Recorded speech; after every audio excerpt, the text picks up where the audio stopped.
Somalia on the brink. Assessing the risks of fragmentation under President Hassan Sheikh Mohamud. Introduction. Somalia, a nation grappling with decades of state collapse, persistent insecurity, and complex clan politics, finds itself at a critical juncture under the presidency of Hassan Sheikh Mohamud. Elected in May 2022, Mohamud's tenure began with a promise of stability and national reconciliation, yet the country remains acutely vulnerable to the forces of fragmentation. This essay seeks to comprehensively assess the risks of fragmentation that Somalia faces during President Mohamud's term, examining the underlying socio-political dynamics, the persistent challenges of governance, the role of external actors, and the implications for regional and international security. The delicate balance between federalism and centralism, the enduring influence of clan identities, the pervasive threat of al-Shabaab, and the economic vulnerabilities all contribute to a precarious situation where the potential for further division remains a palpable danger. Understanding these multifaceted risks is crucial for comprehending Somalia's ongoing struggle to achieve lasting peace and statehood. The enduring legacy of clan politics and federalism. At the heart of Somalia's fragmentation risk lies the deeply entrenched clan system and the ongoing tension between federal and central governance. Somalia's society is traditionally structured around kinship ties and clan allegiances, which historically have served as primary sources of social organization and political power.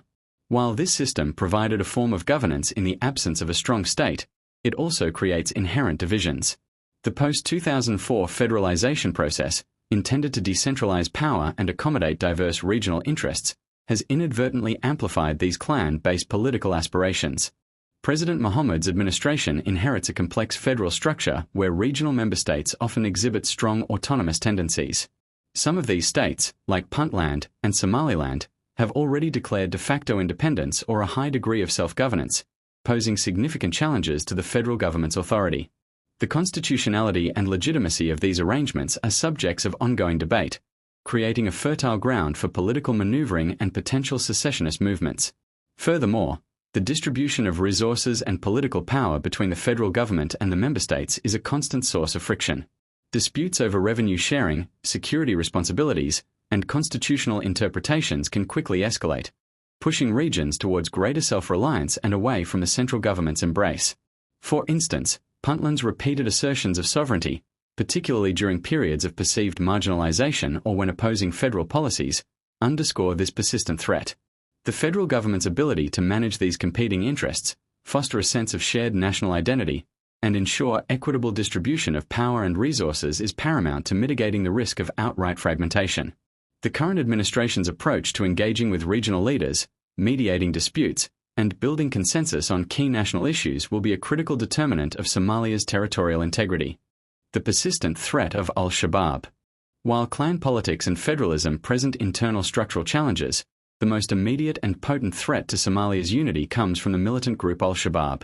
This al-Qaeda-affiliated organization has consistently sought to destabilize the Somali state and establish its own governance based on a rigid interpretation of Islamic law. Al-Shabaab's strategy has been to exploit existing grievances, clan rivalries, and the weaknesses of state institutions to expand its influence and control. Under President Mohamud, the fight against al-Shabaab has been a central focus of his government's security agenda. While there have been some tactical gains and localized offensives, the group remains resilient and adaptable. Al-Shabaab's capacity to launch sophisticated attacks, recruit new members, and control significant territories, particularly in rural areas and parts of the south, continues to undermine the federal government's legitimacy and its ability to project authority across the country. The group actively seeks to exacerbate existing divisions by targeting specific clans or regions perceived as aligned with the government, thereby deepening inter-clan mistrust and fueling cycles of violence. Moreover, al-Shabaab's economic activities, including extortion and illicit taxation, provide it with the resources to sustain its insurgency and further entrench itself in communities. The success of President Mohamud's administration in containing and ultimately defeating al-Shabaab is inextricably linked to the country's ability to avoid fragmentation. A weakened federal government, unable to provide security and basic services, would create a vacuum that al-Shabaab is poised to fill, potentially leading to a further breakdown of state control and the entrenchment of territorial fragmentation under militant rule. The challenge for Mohamud's government is not merely military. It requires a comprehensive approach that addresses the root causes of radicalization, offers viable alternatives to youth, and fosters inclusive governance that denies al-Shabaab the grievances it exploits. Weak governance and institutional fragility. The historical legacy of state collapse has left Somalia with profoundly weak governance structures and fragile institutions. Rebuilding these institutions from the ground up is a monumental task, and progress has been slow and uneven. Corruption, lack of capacity, and a scarcity of skilled personnel plague many government bodies, hindering their ability to effectively deliver essential services, enforce the rule of law, and manage public resources. This institutional weakness directly contributes to the risk of fragmentation. When the central government is perceived as ineffective, corrupt, or illegitimate, regional administrations and even local communities may resort to self-governance. This can manifest in various forms, from the establishment of parallel security forces to the independent management of local resources. The federal government's limited capacity to provide security, administer justice, and implement national policies across the country means that regions are often left to fend for themselves. This creates a patchwork of governance, where loyalty and accountability are primarily directed towards local or regional authorities rather than the federal center. The ongoing efforts to build a unified national army and police force, for example, face significant hurdles due to competing clan loyalties and the lack of adequate resources and training.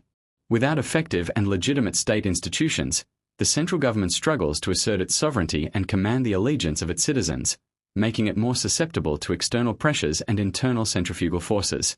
President Mohammed's administration faces the arduous challenge of strengthening these institutions, promoting transparency and accountability, and ensuring that the government is seen to serve the interests of all Somalis, not just specific clans or factions. Failure to achieve significant progress in institutional reform will continue to erode the federal government's authority and increase the likelihood of further fragmentation. Economic vulnerabilities and resource competition. Somalia's economic vulnerabilities are deeply intertwined with the risk of fragmentation. The country suffers from widespread poverty, high unemployment, and a heavy reliance on foreign aid and remittances.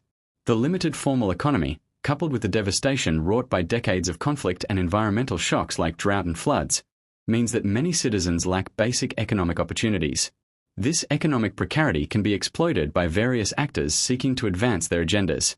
Competition over scarce resources, particularly land and water, can exacerbate existing clan tensions and fuel intercommunal conflict. In regions where the government's presence is weak, resource disputes can quickly escalate into armed confrontations, further fragmenting social cohesion and undermining the authority of the state. Moreover, the economic dependence on external aid can create its own set of challenges. Aid flows can sometimes be channeled through informal networks or directed towards specific regions or projects, inadvertently reinforcing existing power structures or creating new dependencies that bypass central government control. The lack of a robust and diversified economy means that the federal government has limited capacity to generate domestic revenue, making it reliant on external partners and thus potentially vulnerable to their influence. Without significant economic development and equitable distribution of resources, the underlying conditions that foster division and discontent will persist. President Mohammed's administration faces the daunting task of fostering economic growth, creating employment opportunities, and ensuring that the benefits of any economic progress are shared broadly across the country.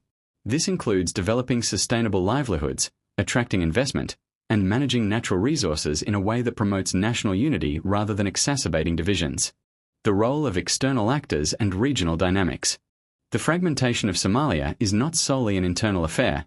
It is also influenced by the complex web of external actors and regional dynamics.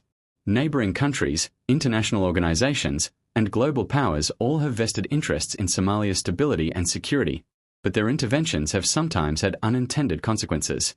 Several regional powers, such as Ethiopia and Kenya, have been actively involved in Somalia's security landscape, both through military interventions and diplomatic engagements. While these interventions have sometimes aimed to counter al-Shabaab and support the federal government, they have also been accused of pursuing their own strategic interests, which can sometimes diverge from Somalia's national objectives.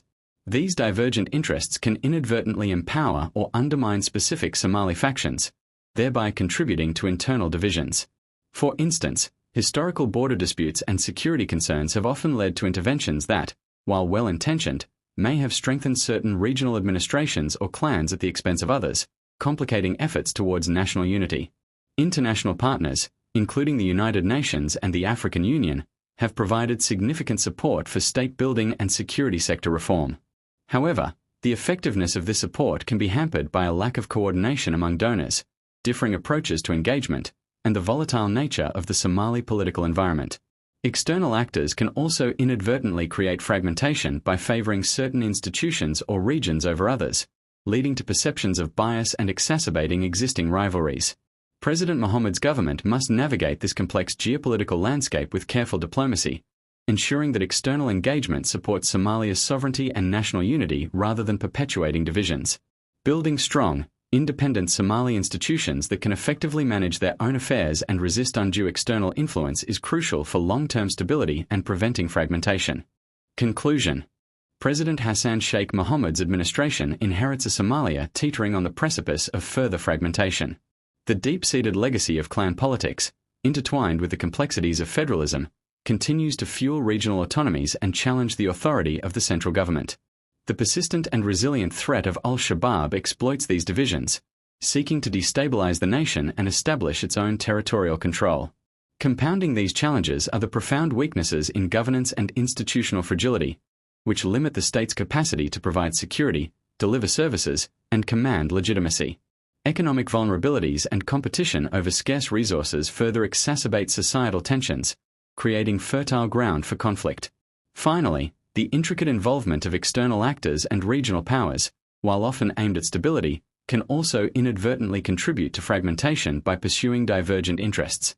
The risk of Somalia fragmenting further under President Mohammed's leadership is therefore significant and multifaceted. Mitigating these risks requires a comprehensive and nuanced approach that addresses the root causes of division. This includes strengthening national institutions, fostering inclusive governance that respects regional aspirations while reinforcing national unity, achieving a decisive victory over al-Shabaab, promoting economic development and equitable resource distribution, and engaging in skillful diplomacy with external partners. The success of President Mohammed's tenure will ultimately be judged by his ability to steer Somalia away from the abyss of fragmentation and towards a future of greater cohesion, stability, and genuine statehood. The challenges are immense, but the imperative for national unity has never been greater.